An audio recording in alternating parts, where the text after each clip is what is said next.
Hi hello viewers, welcome to NTV. నేను తారక్. ప్రస్తుతం టాలీవుడ్లో ఎక్కడ విన్నా ఎక్కడ చూసినా కూడా నలుగురు చర్చించుకునే టాపిక్ ఏంటంటే జానీ మాస్టర్ లైంగిక వేధింపుల కేసు.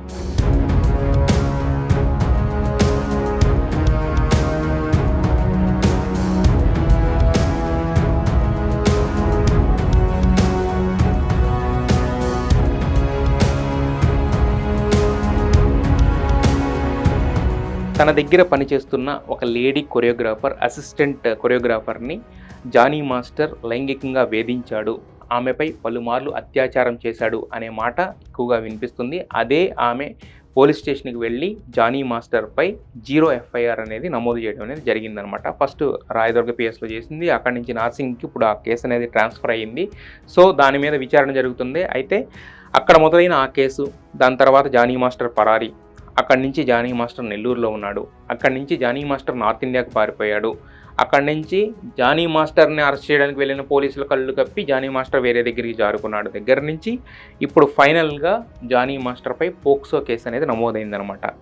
సో పోక్సో కేసు అనేది ఏంటంటే, ఎందుకంటే ఫస్ట్ టైము ఆమెను ముంబై తీసుకువెళ్ళి అక్కడ ఒక హోటల్ రూమ్లో ఫస్ట్ టైం అత్యాచారం చేసాడన్న ఏమైతే చెప్పిందో అప్పుడు ఆ అమ్మాయి ఏజ్ మైనర్ కాబట్టి తన తల్లి ప్రొటెక్షన్తో వర్క్ చేసే అవకాశం ఉంది. టాలీవుడ్లో ఏంటంటే మైనర్లు ఎలా వర్క్ చేయిస్తున్నారని కొంతమంది క్వశ్చన్ ఉండొచ్చు, బట్ దానికి కొన్ని ప్రత్యేకమైన ఇవి ఉన్నాయన్నమాట. వాళ్ళు పెట్టుకున్న లాస్ ఇలాంటివి ఉన్నాయి, కొన్ని కండిషన్స్ ఉన్నాయన్నమాట. తల్లి లేదంటే ఎవరైనా సంరక్షకుడు గార్డియన్ అండతోటి వాళ్ళు వెళ్ళి వర్క్ చేసుకునే ఒక అవకాశం అయితే ఉంది. అలాగే ఆమె తల్లితో కలిసి వర్క్ చేసుకునేది. బట్ ముంబై వెళ్ళినప్పుడు మాత్రం తల్లికి ఫ్లైట్ టికెట్ వేయకపోవడంతో ఆమె ఆగిపోయింది. ఒక ముగ్గురు మేల్ కొరియోగ్రాఫర్స్ అండ్ ఈమె వెళ్ళడంతో ఈమెపై అక్కడ హోటల్ రూమ్లో ఫస్ట్ టైం జానీ మాస్టర్ ఇష్టం లేకుండా అత్యాచారం చేశాడు. అప్పుడు ఆ అత్యాచారం జరిగినప్పుడు ఆ అమ్మాయి వయసు మైనర్ కాబట్టి పోక్సో కేసు అనేది కూడా ఆ అమ్మాయి ఇచ్చిన స్టేట్మెంట్ని బట్టి పోక్సో కేసు అనేది కూడా నమోదు చేయడం అనేది జరిగిందనమాట.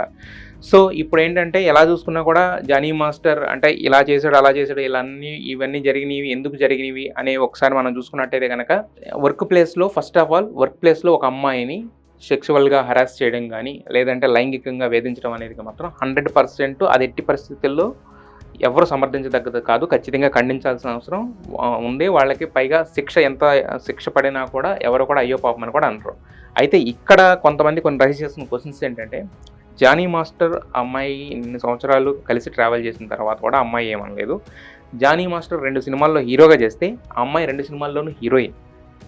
జానీ మాస్టర్ ఒక ప్రైవేట్ ఆల్బమ్ సాంగ్ చేస్తే ఆ ఆల్బమ్ సాంగ్లో కూడా అమ్మాయి నటించింది. సో ఇంతగా మరి జానీ మాస్టర్ ఇష్టం లేనప్పుడు ఎందుకు అనేది చాలామంది రైజ్ చేస్తున్న క్వశ్చన్. దానికి ఒక ఆన్సర్ ఏంటంటే, ఆ అమ్మాయికి తెలిసిన ఒకే ఒక విద్య డ్యాన్స్, నాట్యం చేసే ఆ అమ్మాయి ఇక్కడికి వచ్చిందే, వేరే నార్త్ ఇండియా నుంచి ఇక్కడికి వచ్చిందే ఒక డ్యాన్స్ రియాలిటీ షోలో పార్టిసిపేట్ చేయడానికి.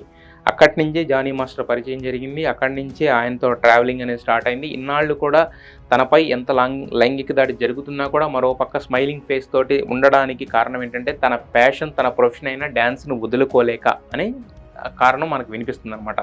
ఇది ఇన్నాళ్లుగా ఆమెపై లైంగిక దాడి జరుగుతున్నా కూడా ఆమె ఎలాంటి రెస్పాన్స్ ఇవ్వకపోవడానికి కారణం, బయటకు వచ్చి చెప్పుకోలేకపోవడానికి కారణం ఇదనమాట. మరి ఇప్పుడు ఎలా చెప్పగలిగింది అనేది కొంతమంది అడుగుతున్నారు. అయితే టాలీవుడ్లో ఏంటంటే మనం ఏమనుకుంటామంటే, మన పిల్లి ఎప్పుడు కూడా పాలు తాగుతూ తన చుట్టూ ఉన్న చీకటే బయట కూడా ఉంటుంది అనుకుంటారు. బట్ కాకపోతే ఏంటంటే కొన్ని విషయాలు అక్కడ ఉప్పలాగా వచ్చి మొత్తం ఒక దావానంలా వ్యాపిస్తాయన్నమాట. సో అలా ఒక ప్రముఖ హీరోకి ఈ విషయం తెలిసి ఆ అమ్మాయి దగ్గరికి తన మేనేజర్ని పంపించి, నీకు ఎలాంటి వర్క్ పరంగా ఎలాంటి ఇబ్బంది ఉండదు, నేను చేసే సినిమాల్లో కానీ మా సంస్థ చేసే సినిమాల్లో కానీ నీకు అవకాశాలు అనేవి వస్తాయి, ఎందుకంటే నీకు టాలెంట్ ఉంది కాబట్టి, నీకు డ్యాన్స్ అంటే ఎంత పిచ్చో తెలుసు కాబట్టి, అది చేయగల సత్తా నీకు ఉంది కాబట్టి అని చెప్పి ఆమె ప్రతిభని మేము నమ్మాం కాబట్టి నీకు భరోసా ఇస్తున్నాము. బట్ నీకు జరిగిన అన్యాయాన్ని నువ్వు బయటకు వచ్చి చెప్పు అంటే మాత్రమే ఆ అమ్మాయి ఈరోజు తనకున్న భయాన్ని అంతా పక్కన పెట్టి బయటకు వచ్చి కేసు పెట్టింది అనేది ప్రస్తుతం వినిపిస్తున్న లేటెస్ట్ న్యూస్ అనమాట. ఇదేదో గాలి కబురు వాళ్ళ వీళ్ళు చెప్తే ఇదంతా గాలి కబురు అనుకోవచ్చు, లేకపోతే ఒక చిన్న గాసిప్ అని కొట్టిపడేయచ్చు. బట్ ఫిలిం ఛాంబర్లో ఒక పెద్ద మీటింగ్ పెట్టి ఒక ఝాన్సీ గారు లాంటి ఒక వ్యక్తి, ఒక దామోదర ప్రసాద్ లాంటి ఒక వ్యక్తి, అలాగే భరద్వాజ ఇలాంటి వాళ్ళ, అలాగే మన పీపుల్ మీడియా ఫ్యాక్టరీకి సంబంధించిన వివేక్ కూచిభట్ల లాంటి ప్రొడ్యూసర్, వీళ్ళందరూ కలిసి కూర్చున్న ఒక వేదిక మీద వాళ్ళే చెప్పారు ఒక పెద్ద హీరో అని చెప్పి. పేరు రివీల్ చేయకూడదు కాబట్టి రివీల్ చేయట్లేదని చెప్పారనమాట. సో పెద్ద హీరో కాబట్టి ఆయన చెప్పాడు కాబట్టి ఇప్పుడు అమ్మాయి బయటకు వచ్చింది అని చెప్పేసి. అయితే దీనికి అందరికీ ముందు ఏంటంటే, ఆ అమ్మాయి మీడియాకి రావడానికన్నా ముందు కూడా ఆల్రెడీ వీళ్ళ దగ్గరికి రావడం, ఆ అమ్మాయి ఒక కమిటీకి వెళ్ళి ఒక రిపోర్ట్ ఇవ్వడం, అక్కడి నుంచి జరుగుతుందా జరగదా అన్న దాంట్లో అనూహ్యంగా పోలీస్ స్టేషన్ మెట్లెక్కిన తర్వాత కూడా ఆ కమిటీ ముందుకు వచ్చి మేము కూడా దీంట్లో ఉన్నాము, మేము వీఆర్ డూయింగ్ అవర్ బెస్ట్, మేము ఆల్రెడీ స్టేట్మెంట్ రికార్డ్ చేస్తాం, దీని మీద ఒక ఇన్వెస్టిగేషన్ చేస్తాం అనేది వాళ్ళు కూడా ఒక వాయిస్ వినిపించడం అనేది జరిగిందనమాట. అయితే ఆ పెద్ద హీరోకి జానీ మాస్టర్కి ఏంటి సంబంధం అంటే గనక, జానీ మాస్టర్ ఆ పెద్ద హీరోకి సంబంధించిన ఒక పాన్ ఇండియా సినిమాలో ఆ జానీ మాస్టర్కి ఒక సాంగ్, ఒక ఇంపార్టెంట్ సాంగ్ కొరియోగ్రఫీ చేసే అవకాశం ఇవ్వడం, ఫస్ట్ టైం దాన్ని రిజెక్ట్ చేసినంటే తనకున్న స్కెడ్యూల్ వల్ల, రాజకీయ బిజీ వల్ల దాన్ని రిజెక్ట్ చేయడంతో ఆ పెద్ద హీరో కూడా కాస్త అవమానంగా ఫీల్ అయ్యారనేది కూడా టాలీవుడ్లో వినిపిస్తున్న గుసగుస అనమాట. సో దీనివలన అలా జరిగిందనేది ఒక ఇది. అయితే ఇవన్నీ పక్కన పెడితే దీనంతటికీ కారణం ఏంటి అంటే కనుక, జానీ మాస్టర్ ఇప్పుడిప్పుడే రాజకీయంగా ఎదుగుతున్నాడు. ఒక పక్కన స్టార్ కొరియోగ్రాఫర్గా అవార్డు అందుకున్నాడు. రీసెంట్గా ఒక నేషనల్ అవార్డు రావడంతో ఆయన ఇదివరకే బాలీవుడ్లో చాలా సాంగ్స్ చేశాడు. సల్మాన్ ఖాన్ లాంటి వాళ్ళతో నేరుగా కలిసి మాట్లాడి కూర్చునే అర్హత, సమానమైన స్థాయి ఆయన సంపాదించుకున్నాడు. టాలీవుడ్ లేదు, కాలీవుడ్ లేదు, బాలీవుడ్ లేదు, ఎనీవుడ్లో కూడా ఎనీ స్టార్ హీరోకి ఒక డ్యాన్స్ కొరియోగ్రఫీ చేయాలి అని అంటే కనుక ఇండియాలో లిస్ట్ చేసుకుంటే టాప్ 5 డాన్సర్స్లో జానీ మాస్టర్ పేరు ఖచ్చితంగా ఉంటుంది. అంత టాలెంట్ ఆయనకు ఉంది. ఆయన చేసిన సాంగ్స్ అంత సూపర్ హిట్ అయ్యాయి కాబట్టి.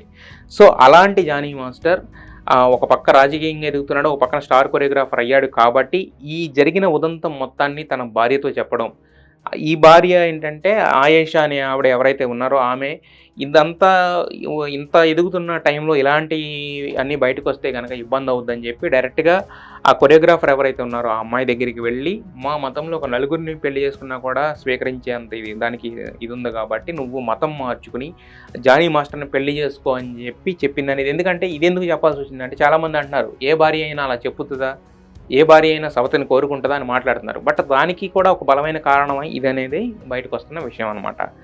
అయితే రాజకీయ పరంగా, పార్టీల పరంగా ఉన్నదానికి సినిమా ఇండస్ట్రీకి సంబంధం ఏంటంటే అది ఎప్పుడు కూడా ఒక రకంగా జరుగుతూ ఉంటుంది. బట్ ఇప్పుడు ప్రస్తుతానికి ఉన్న పరిస్థితుల్లో ఏంటంటే, జానీ మాస్టర్ ఎప్పుడైతే ఇలాంటి ఒక కేసులో ఉన్నాడని తెలిసిందో, ఆయన ఉంటున్న రాజకీయ పార్టీ అతన్ని పార్టీ కార్యక్రమాలకు దూరంగా ఉండమని ఆల్మోస్ట్ సస్పెండ్ చేయలేదు కానీ, బట్ ఆల్మోస్ట్ ఏంటంటే దూరంగా ఉంచిందంటేనే అదొక రకమైన డిమోషన్ అనమాట. సో ఇలాంటివన్నీ నడుస్తున్నాయి అన్నమాట. వీటిలన్నిటికీ ఇంత జానీ మాస్టరే దోషి అనే ఒక కంక్లూజన్కి చాలామంది వచ్చేయడానికి రీజన్ ఏంటంటే, ఇలాంటి ఇంత పెద్ద అభాండం మీద పడినప్పుడు నిజంగా అతను ఏ తప్పు చేయకపోతే గనక ఇక్కడే ఉండి నా మీద వచ్చిన ఏవైతే వేధింపులు అంటున్నారో ఇవన్నీ అంటున్నారో వీటన్నిటికీ కాదు అనే ఆధారాలు నా దగ్గర ఉన్న ఆధారాలు చూపించుకోవడము, లేదంటే ఆధారాలు ఆమె ఎవరైతే ఒక లేడీ కొరియోగ్రాఫర్ సబ్మిట్ చేసిందో ఆ ఆధారాలని తప్పు అని నిరూపించే ప్రయత్నం అని చేసినట్టయితే కనుక ఖచ్చితంగా అందరూ హర్షించేవాళ్ళు. ఏమో ఎవరి వైపు తప్పు ఉందో చూద్దాం అని వేచి చూసేవాళ్ళు. బట్ కాకపోతే కంప్లీట్గా అబ్స్కాండ్ అయిపోయి పోలీసులకు దొరకకుండా ఆయన ఫోన్ స్విచ్ ఆఫ్ చేసుకొని ఏదో ఒక రికార్డ్ అనేది ఏదో తన స్టేట్మెంట్ అనేది పంపించారు కానీ, బట్ దాంట్లో అనేక అవకతవకలు ఉన్నాయని కూడా అంటున్నారు. సో చేయడంతో ఏంటంటే జానీ మాస్టర్ ఈ కేసులో ముద్దాయి, లేదంటే ఆయన ఖచ్చితంగా ఇలాంటి నేరమే చేశాడని చెప్పి చాలామంది సంచలన ఆరోపణలు చేస్తున్నారు, సంచలనాత్మక కథనాలు ప్రచురిస్తున్నారు. వాటిని కూడా బేర్ చేయాల్సి వస్తుంది అనమాట. అయితే ఈ వ్యవహారంలో ఇంకొక మాట కూడా కొంత సమయం నుంచి వినిపిస్తున్న ఇంకొక మాట ఏంటంటే, ఆల్రెడీ ఆ లేడీ కొరియోగ్రాఫర్, అసిస్టెంట్ కొరియోగ్రాఫర్ అని ఎవరైతే చెప్తున్నారో ఇప్పుడు కొరియోగ్రాఫర్ అయింది, ఆమెకు ఆల్రెడీ పెళ్ళైపోయిందని కూడా ఒక వార్త వినిపిస్తుంది. ఆమెకి పెళ్ళయిందా లేదా ఇలాంటి విషయాలన్నింటినీ కూడా ప్రస్తుతానికైతే అప్రస్తుతం. పెళ్ళైనా అవ్వకపోయినా కూడా మొన్న ఒక రాజకీయ నాయకుడి కేసు కూడా చూసాం. ఆ కేసులో కూడా స్వయంగా భర్తే పంపించాడు. ఎవరైనా ఒక స్త్రీని తనకి ఇష్టం లేకుండా బలవంతంగా అనుభవించడం అనేది అత్యాచారం కిందకు వస్తుంది కాబట్టి, అమ్మాయికి పెళ్ళయిందని కొంతమంది ఎప్పుడో పెళ్ళైపోయింది జానీ మాస్టర్ మీద అనవసరంగా అబద్ధాలు వేస్తుందంటే, ఆమె పెళ్ళయిందా లేదా, దాన్ని బహిరంగంగా చేసుకుందా లేకపోతే అంతర్గతంగా ఉందా ఆ వ్యవహారం అనేది ప్రస్తుతానికైతే అప్రస్తుతం. బట్ కాకపోతే ఏంటంటే అమ్మాయి జరిగిందనేది మాత్రం ప్రస్తుతానికి ఇదే హాట్ టాపిక్ కాబట్టి దీని మీద మాట్లాడుతున్నారు అనమాట అందరూ. ఇక ఇంతకుముందు మనం చెప్పుకున్నట్టే రాజకీయానికి దీనికి సంబంధం ఏంటంటే, ఆయన ఒక రాజకీయ పార్టీలో ఉన్నాడు. ఆ రాజకీయ పార్టీతో ఇంకొక హీరోకి చిన్నగా ఒక ఘర్షణ వాతావరణం ఉంది కాబట్టి, సో ఆ రాజకీయ పార్టీ ప్రతిష్టను దెబ్బతీసే విధంగా ఆ హీరో పాచికలు పన్నాడు, వేశాడు అని చెప్పి రకరకాలుగా మాట్లాడుతున్నారు. బట్ కాకపోతే ఏంటంటే, అంత దిగజారిపోయే మనస్తత్వాలు, అంత దిగజారిపోయే నీచ రాజకీయాలు అయితే ఇంకా ప్రస్తుతానికైతే లేవు. బట్ కాకపోతే ఏంటంటే, ఒక విషయం అనేది రావడంతో దాన్ని ఖండించాల్సిన వ్యక్తి లేకపోవడంతో ఎన్నైనా అల్లుకుంటారు. అవన్నీ కూడా భరించి తీరాలి మౌనంగా, తప్పనిసరి పరిస్థితి. అయితే దానివల్ల వేరే వాళ్ళకి ఎఫెక్ట్ అవ్వడం, లేకపోతే వేరే మనిషికి సంబంధం లేని వ్యక్తికి ఎఫెక్ట్ అవ్వడం అనేది మాత్రం తప్పు. సో కాబట్టి ఆ న్యూస్ ఎంతవరకు మన ఫేక్ న్యూస్గానే పరిగణించాలి కానీ ఇది నిజమే, ఎందుకంటే అతను లేడు కాబట్టి, అతను ఖండించట్లేదు కాబట్టి ఖచ్చితంగా అతనే చేశాడు. సో ఇదంతా ఒక రాజకీయ పార్టీకి ఇంకొక మనిషికి జరుగుతున్న వ్యవహారం ఇదంతా అనేది మాత్రం ప్రస్తుతానికైతే అప్రస్తుతం. సో ప్రస్తుతానికి ఫిల్మ్ ఛాంబర్ కూడా దీన్ని సీరియస్గా తీసుకుంది కాబట్టి, అలాగే ఒక పక్కన పోలీసులు కూడా పోక్సో కేసు అనేది కూడా పెట్టారు కాబట్టి, సో షేక్ జానీ పాషా ఎక్కడున్నా కూడా ఖచ్చితంగా దొరికిన తర్వాత తీసుకురావాల్సి ఉంటుంది. వచ్చిన తర్వాత విచారణ జరగాల్సి ఉంటుంది. విచారణ జరిగిన తర్వాత మాత్రమే నిజాలు తెలుస్తాయి. ప్రస్తుతానికైతే ఎక్కడో చిన్నగా మొదలైన కేసు ఈరోజు ఇంతవరకు వచ్చింది. అంటే ఇలాంటి కేసులు ఇంతకుముందు రాలేదా, ఇలాంటి ఇంకెప్పుడు జరగలేదా అంటే జరిగినాయి. బట్ కాకపోతే ఏంటంటే రోజు రోజుకి అవేర్నెస్ పెరుగుతుంది.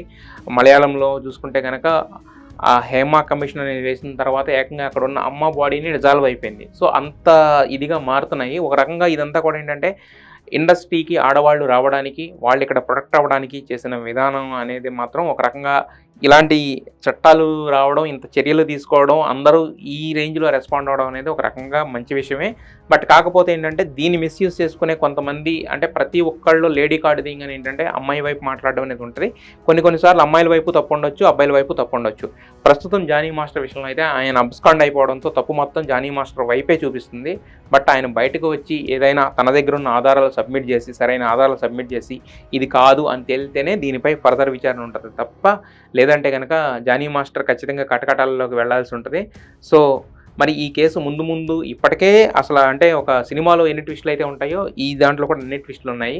సో మరి ముందు ఈ కేసు ఎలా వెళుతుంది, ఎలాంటి మలుపులు తిరుగుతుంది, సో ఫైనల్గా ఎక్కడ ఆగుతుంది అనేది అయితే వేచి చూడాలి.